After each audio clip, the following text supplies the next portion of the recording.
Well, it's been a bit of a roller coaster here in the last week, and going to continue on for the next 2 weeks.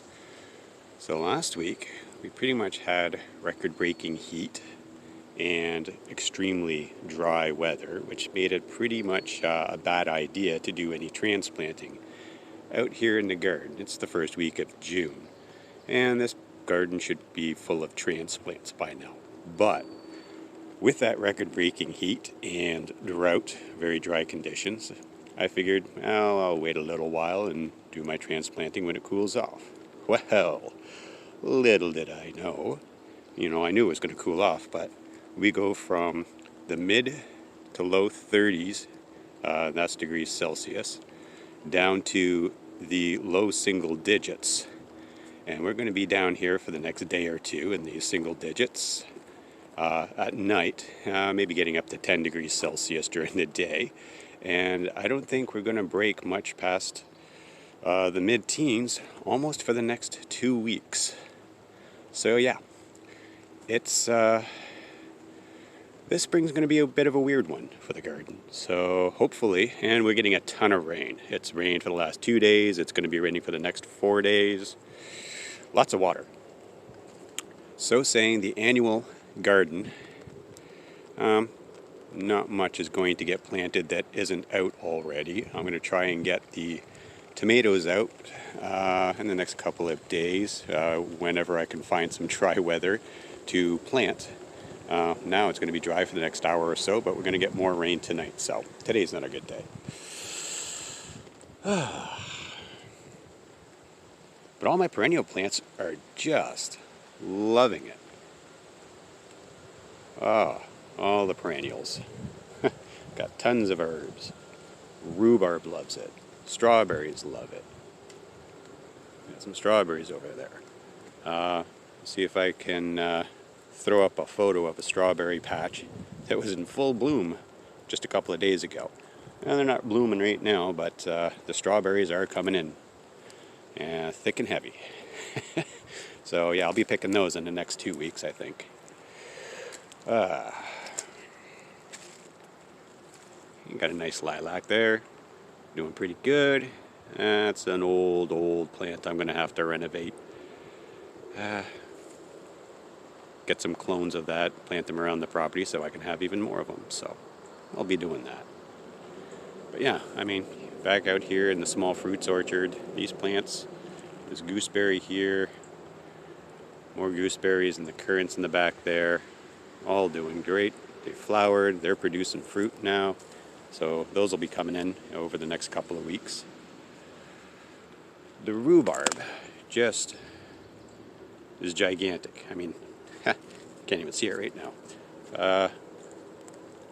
The freshly mulched rhubarb that I did last fall, they're doing great now. By now, as I think I've mentioned previously, they would have been dead and buried underneath a ton of grass. So, yep, the mulch is working.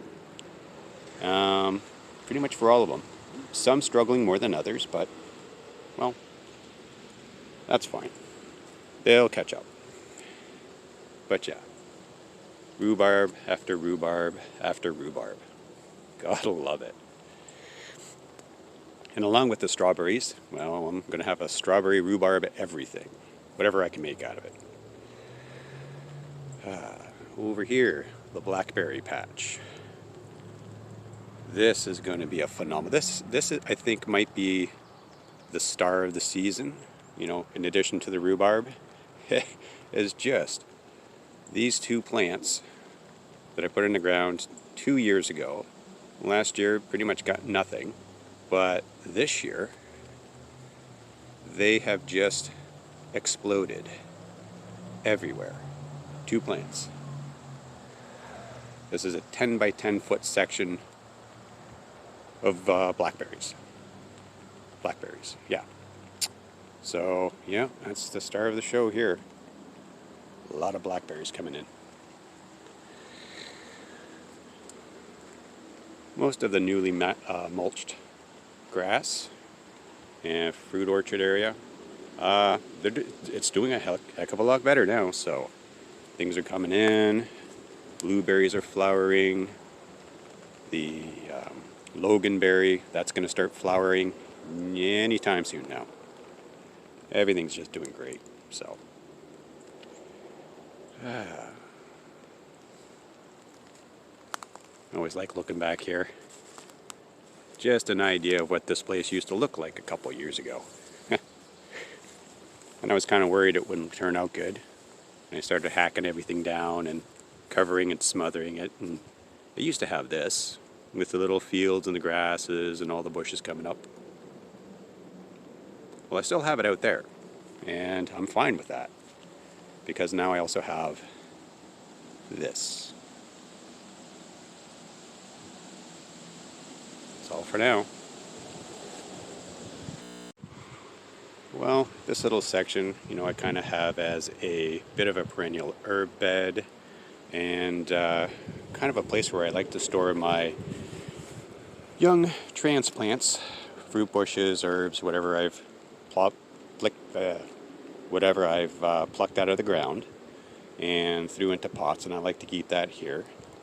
In addition to some other stuff that I actually planted a little while ago. So that's wild ginger, and again, covered, smothered, and next to a bit of a forest area. It is shade-tolerant woodland plant, so the wild ginger is doing great here. So I'd love to pick some of that, see how that turns out as a spice or flavoring, and divide it up, transplant it, grow some more somewhere else. Not like I don't have the woodland next to me to experiment and expand that. So yeah, I could probably be doing something better with this area, but right now I've got a lot of other stuff to do, so it can just grow as a perennial herb bed / wherever I store all these extra plants that I plan on doing something with. And that's a nice little thing to have. Not a complaint or anything. It's just I got plans, I got dreams, and I only got so much time. I think we're going to have a good garlic harvest this year. So, yeah, I just love wandering around the property. Just taking a look at all the things that are popping up. Some I planted, well, most I did, but there's a lot that I didn't. So, all the wild blackberries coming in. From that patch over there. Right now, we're in a shady little area underneath the canopy on one side of the property here. I got a bit of a strawberry patch there, along with some rhubarb, and a whole lot of things I didn't plant. Mostly maple trees, because I'm standing underneath a maple. What do I got? Elderberry, and a few other things I planted here. Some strawberries, a currant. Yeah, it's just a neat little space. Get out of the sun for a while. Not that I want to be out of the sun right now. I wish there was some sun, but yeah. Just a different place in the garden. Little microclimates here and there. They're always good to have, and I can use them and experiment with them. See what grows, see what doesn't grow. Form a plan, and then we'll see if I can finalize anything. Something I wasn't really planning on was putting the greenhouse here, but I didn't want it sitting on top of the garden bed, so I put it out here. Right next to a couple of pear trees, one there and one over there, and around the jumble of pots there. But this is another area where I'm trying to propagate more plants. Got sorrel here. I got some mints over there. I've got a choke cherry in my way, so we'll get around that one.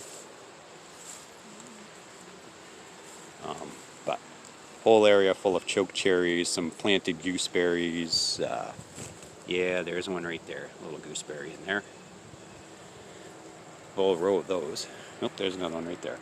And it's also another area where I've got more potted plants. More potted plants. Yeah, the expansion is happening. One way, in some way, shape, or form, it's going to happen. So, but yeah, I just wanted to go around a little side detour area. Lots of oregano, wildly self-sown. Now it's all over the place over here, next to a cherry tree and some more gooseberries. Yeah, that's going to be a permanent feature of this garden. But yeah, some little traveled pathways around the garden, around the edges of the annual garden that I like to utilize for, various projects. Specifically, yeah, those. But hey, all these microclimates are useful in the expansion of my garden and orchard areas. So, gotta love them. Yeah. All these have got to go out sooner rather than later.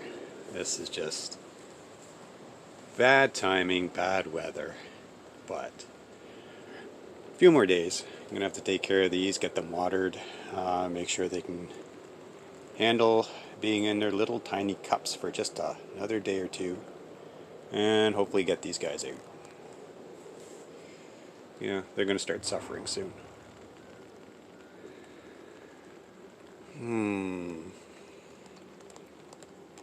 Gotta get to work on that when the weather clears. Well, about a week ago we went through some harsh weather, and the greenhouse, came through it, but not unscathed. We had 30 plus degree heat wave, and that was around for a couple of days. But then we also had a massive windstorm event that wasn't really strong winds, but because of the heat wave, I had to open up the doors on the greenhouse, and that made this just a giant sail that tried to tear itself out of the ground. Well, it did, partly. And yeah, the whole side back here blew open and split the seams, and the plastic was rubbing on all the ropes, and lots of holes, quite a bit of damage on here. But yeah, it was either open up the greenhouse and let the air in and hope for the best, or keep it closed and let it get to 130, 140 degrees and kill all the plants that I've spent the last few months growing. So, well, sorry greenhouse. It's just a call I had to make.